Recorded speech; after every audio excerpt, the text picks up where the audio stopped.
আল্লাহ পাক প্রথমে ছেলেদেরকে বললেন, শোনো, সূরা নূর 33 নম্বর আয়াত। আল্লাহ পাক ছেলেদেরকে বললেন, তোমরা তোমাদের চোখ নিচু রাখো, এটা আমাদের দায়িত্ব। প্রত্যেকটা ছেলের দায়িত্ব বেগানা মেয়েকে দেখলে চোখটা কি করবে? নিচু। তাহলে আপনি সিডিউসড হবেন, এক কথা। 2 নাম্বার, আল্লাহ পাক আমাদেরকে বললেন, তোমরা তোমাদের লজ্জাস্থানকে হেফাজত করো। কাদেরকে? আমাদেরকে, মানে ছেলেদেরকে।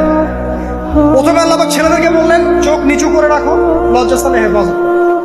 ঠিক আছে? সূরা বানী ইসরাঈল আল্লাহ পাক বললেন, জিনার ধারের কাছেও যেও না, ধারের কাছেও যেও। আল্লাহ পাক আরো বললেন, যদি কেউ জিনা করে ফেলে, সূরা নূরে, তাহলে তাকে 100টা বেত্রাঘাত করতে হবে। কয়টা? 100টা, এবং 1 বছরের জন্য তাকে বহিষ্কার করতে হবে।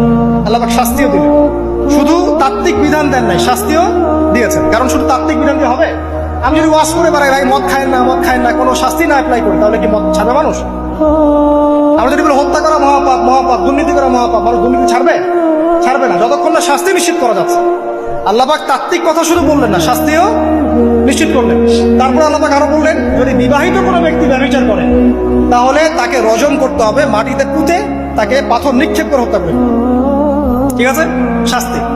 এরপরে দেখেন আল্লাহ পাক মেয়েদেরকে বলছেন, মেয়েদেরকে বলছেন, তোমরা মূলত ঘরে থাকো, যদি বাইরের পরিবেশ তোমাদের অনুকূলে না থাকে, তোমরা ঘরে অবস্থান করো। ওয়াকরনা ফি বুয়ুতিকুন্না ওয়ালা তাবাররুজনা তাবাররুজাল জাহিলিয়াতিল উলা। তোমরা মূলত ঘরে থাকো। জাহিলি যুগে মেয়েরা যেভাবে নিজেদেরকে প্রদর্শন করে বেড়াতো, এই কাজটা তোমরা করো না। যদি করো তাহলে সমাজে বেহায়াপনা, ফাহিশা বেড়ে যাবে, তোমরা নিজেরাই ক্ষতিগ্রস্ত হবে, যেটা ওরা হচ্ছে এখন। আচ্ছা, এরপর আল্লাহ পাক আরো বললেন, হে নবী, আপনি আপনার স্ত্রী এবং মুমিন নারীদেরকে বলেন, তারা যদি বাহিরে যায় যেন জিলবাব দিয়ে তাদের পুরো বক্ষ দেশটাকে ঢেকে নেয়। তাহলে পোশাকের সংস্কৃতির শেকড় কোত্থেকে শিখবো? আমি কোত্থেকে শিখবো?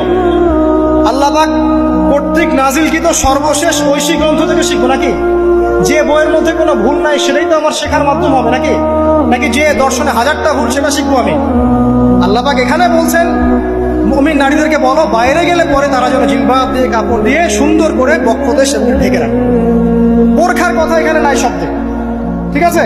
ঢেকে রাখা ঢিলে ঢালা পোশাকের কথা এসেছে।